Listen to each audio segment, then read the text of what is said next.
안녕하세요. 본인이집입니다.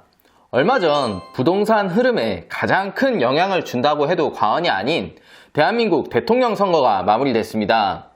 누가 돼서 좋다, 나쁘다의 정치색은 차치하고 지금 이제 우리는 윤석열 당선인의 생각에 맞춰서 부동산 투자의 방향, 청약 전략을 세워야 되지 않을까 싶습니다. 과거 정부 5년의 흐름에서는 서울의 공급 부족으로 파생되는 지방 분양시장이 과열된 양상이었는데요. 그래서 누구나 투자가 쉬었던 시기였다고 조심스럽게 말씀드려 볼 수 있겠습니다. 하지만 향후 5년은 다를 것 같습니다. 윤석열 정부와 오세훈 시장이 만나서 서울 아파트의 용적률 향상 및 재건축, 재개발 시장이 활성화된다라고 하면 수도권 외 지역은 투자적인 접근이 어렵지 않을까 생각이 됩니다. 물론 오세훈 시장의 지방선거를 기다려 봐야겠지만 계속적으로 보수 쪽 진영이 견고해지고 있다는 점에서 오세훈 시장의 연임은 크게 어렵지 않을 거라고 생각이 됩니다. 부동산 상승의 가장 큰 원인은 세계적인 현상이라고 볼 수가 없습니다. 공급이 어떻게 진행될지가 관건이고 어떠한 정부도 부동산 시장의 위축을 원하지 않는다라는 게 팩트입니다. 부동산에는 건축, 인테리어부터 해서 정말 다양한 산업들이 많이 연관되어 있기 때문에 함부로 할 수도 없고 조심히 다뤄져야 하는 부분입니다. 그렇기 때문에 이번 정부 역시도 공급을 충분히 하되 부동산 시장이 죽지 않는 범위에서 공급이 이루어질 거라고 생각이 됩니다. 공급 역시도 양적인 공급보다는 정말 국민들이 원하는 질적인 공급, 즉 민간이 주도하는 공급이 주가 될 것으로 보이는데 그렇게 본다라고 하면 지금 3기 신도시 청약, 사전 청약 등은 피하는 게 좋지 않을까라는 생각이 됩니다. 지금 당장이야 가격이 저렴하기 때문에 괜찮다라고 생각하실 수가 있겠지만 제가 보는 관점은 조금 다릅니다. 향후 서울에 공급이 시작되면 서울 내에서 입지라는 부분이 주목을 받을 겁니다. 오르는 아파트는 계속 오르고 오르는 아파트 바로 옆에 있는데도 불구하고 내 아파트는 오르지 않는 현상을 겪을 수 있습니다.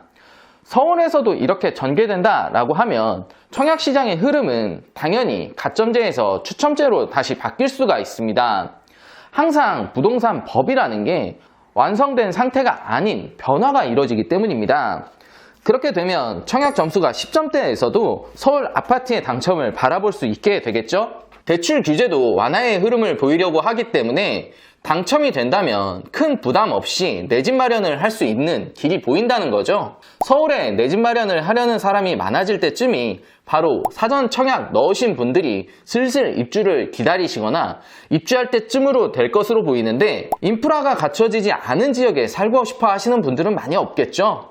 정말 안 좋게 말씀드리면 유령도시가 이런 거구나 라고 느끼실 수도 있습니다. 아파트에 입주민이 없는데 상가, 인프라가 갖춰질까요?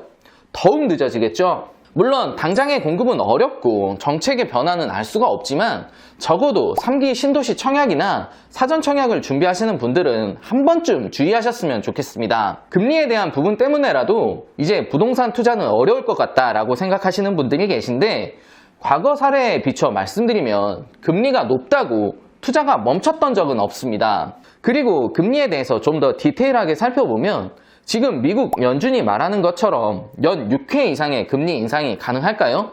코로나가 이제 사라지기 시작했으니까 경기는 다시 좋아질 거야 라고 생각하시나요? 하지만 잘 보면 코로나 이전에도 경제가 좋았던 적은 없었습니다. 불과 몇 년 전에 연준은 2회 정도의 금리를 올린 적은 있었지만 시장에서는 부작용이 더 컸죠. 바로 다시 금리를 낮추기 시작했고 금리를 쉽게 올릴 수 없는 상황이 지금도 계속되고 있습니다. 장기간에 걸쳐서 조금씩은 올릴 수 있겠지만 부동산에 직접적인 타격을 줄 만큼 급작스러운 전개는 없을 것 같다라는 게 제 생각입니다. 그렇다고 해서 계속 무작정 기다리라는 말씀은 아닙니다. 신규 공급은 단기적으로 이루어질 수 없는 부분이기 때문에 부동산 가격 상승에 대한 방어를 하셨으면 좋겠고 그 방법들은 저희 채팅방에서 자세히 설명드리겠습니다. 자본주의 시장에서 근로소득만이 정당한 소득이라고 외치며 금융소득, 투자소득을 외면한다면 결코 부자 될 수 없습니다. 더 중요한 건 본인들이 그렇게 외친다고 해서 근로소득이 중요한 시대로 돌아가지도 않습니다. 돈을 벌 수 있는 다양한 방법들은 많습니다. 다만 우리가 모를 뿐이죠. 저희 채팅방에서 다양한 얘기, 돈 얘기 한번 해보시는 건 어떨까요? 감사합니다.